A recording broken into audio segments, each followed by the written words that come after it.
आहे वांग्याचं कालवण एकदम साध्या आणि सोप्या पद्धतीमध्ये. हे बघू शकता तुम्ही, 3 वांगे असे उभे चिरलेले घेतलेले आहे. असे स्वच्छ छान पाण्यात धुवायचे आहे. बघा, टोपामध्ये मी तेल गरम व्हायला ठेवलेलं आहे.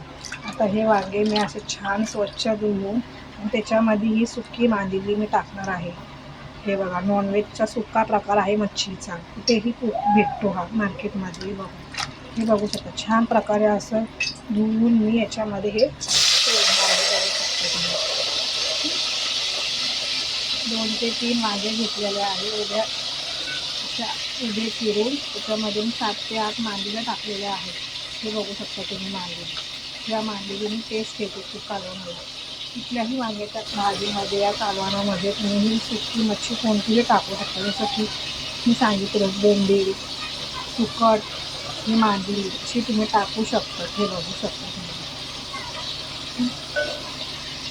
हे बघा, 3 वांगी, 1 बटाटा आणि ते मांदेला घेतलेलं आहे. हे बघू शकता तुम्ही.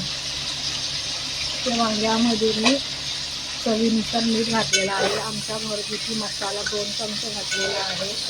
अद्रक लसणाची पेस्ट घातलेली आहे आणि चिकन मसाला घातलेला आहे. चिकन मसाला मी कुठल्याही भाजीला वापरते, कारण चिकन मसाला मला खूप आवडतो आणि त्याची टेस्टी भाजी होते कुठली. हे बघू शकता तुम्ही. बघितलं. आता ही मी याच्यामध्ये 1 ते 1.5 ग्लास पाणी टाकून ते मी फक्त शिजवून घेणार आहे. त्यानंतर त्याच्यामध्ये मसाला मी तुम्हाला थोड्या वेळाने दाखवते. बघू शकता तुम्ही. मसाला किती छान वाटतंय बघा. तर आता याच्यामध्ये 1.5 ग्लास मी पाणी घालणार आहे. ते शिजल्यानंतर मी शेंगदाणा, थोडं सुकं खोबरं आणि कोथिंबीरचं वाटण त्याच्यामध्ये मी घालणार आहे.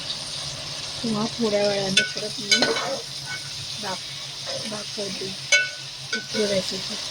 हे बघू शकता, मी याच्यामध्ये 1.5 ग्लास पाणी घातलेलं आहे. मोठा ग्लास 1 आणि थोडंसं अर्धा असं प्रकारे. हे शिजल्यानंतर त्याच्यामध्ये मसाला घालायचा. त्या मसाला मी थोड्या वेळाने तुम्हाला दाखवते. हे बघू शकता साहित्य. शेंगदाणे 1 मूठ घेतलेला आहे, थोडंसं सुकं खोबरं, 8 ते 12 लसणाच्या पाकळ्या आणि थोडीशी कोथिंबीर. आता हे सगळं मिश्रण आपण वाटून घ्यायचं, छानपैकी बारीक करायचं आणि ते कालवणामधले जेव्हा वांगे शिजणार ना, तेव्हा हे मिश्रण त्याच्यात टाकून द्यायचं. खूप छान आणि टेस्टी कालवण. तुम्ही करून बघा आणि कमेंट करा. फक्त तुम्ही वांगी छान प्रकारे माझी शिजलेली आहेत. वांगी आणि बटाटे शिजल्याशिवाय मसाला घालायचा नाही, नाहीतर ते कच्चं राहील. हे बघू शकता, छान उकळी आलेली आहे. वांगी पण शिजली आहे, बटाटा पण शिजलेला आहे. आणि ह्या मसाला मी तुम्हाला सांगितलं होता, थोडं खोबरं, 1 वाटी शेंगदाणे, लसूण आणि कोथिंबीर घातलेला आहे. आता हे याच्यामध्ये मी टाकणार आहे. हे बघू शकता तुम्ही. आणि याच्यामध्ये अजून पाणी घेऊन ते टाकणार आहे. आपलं मिक्सरचं भांडं. हे बघू शकता तुम्ही. हे कालवण खूप छान आणि टेस्टी लागतं. तुम्ही खाऊन बघा, करून बघा, शेअर करा आणि कमेंट करा, लाईक करा. हे बघू शकता तुम्ही. माझं वांग्याचं कालवण तयार आहे. अवघ्या 15 ते 20 मिनटात आपण हे कालवण करू शकतो. हे बघा, काहीच टाकलं तर कांदा नाही टाकला, टोमॅटो नाही टाकला, फक्त साधं सिंपल केलेलं आहे. आता याला उकळी 1-2 उकळी आली का मग आपण गॅस बंद करायचा आणि झाकण ठेवायचं. हे बघू शकता तुम्ही, किती छान दिसतं आहे कलर. हे बघा, बघितलं. हे बघा, आता याला एक छानशी उकळी आली ना, गॅस बंद करून आपण झाकण ठेवून द्यायचं. हे बघू शकता तुम्ही. हे बघू शकता, त्याला आता उकळी यायला सुद्धा सुरुवात झालेली आहे, थोडी.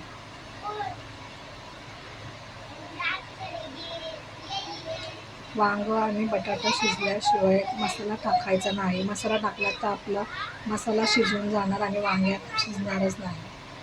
हे बघू शकता, म्हणजे टेस्ट वेगळीच लागणार. जर मसाला वांगी बटाटी न शिजता जर आपण हे टाकलं तर जी टेस्ट आहे ती टेस्ट लागणार नाही आपल्याला. हे बघू शकता तुम्ही. आता कालवणाला थोडीशी अशी एक उकळी फुटत आहे. अशी 1-2 अशी उकळी आली का गॅस आपण पूर्ण बंद करणार आहे.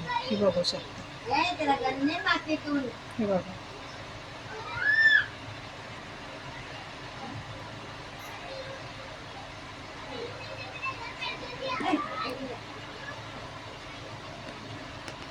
माझी कालवण झालेला आहे.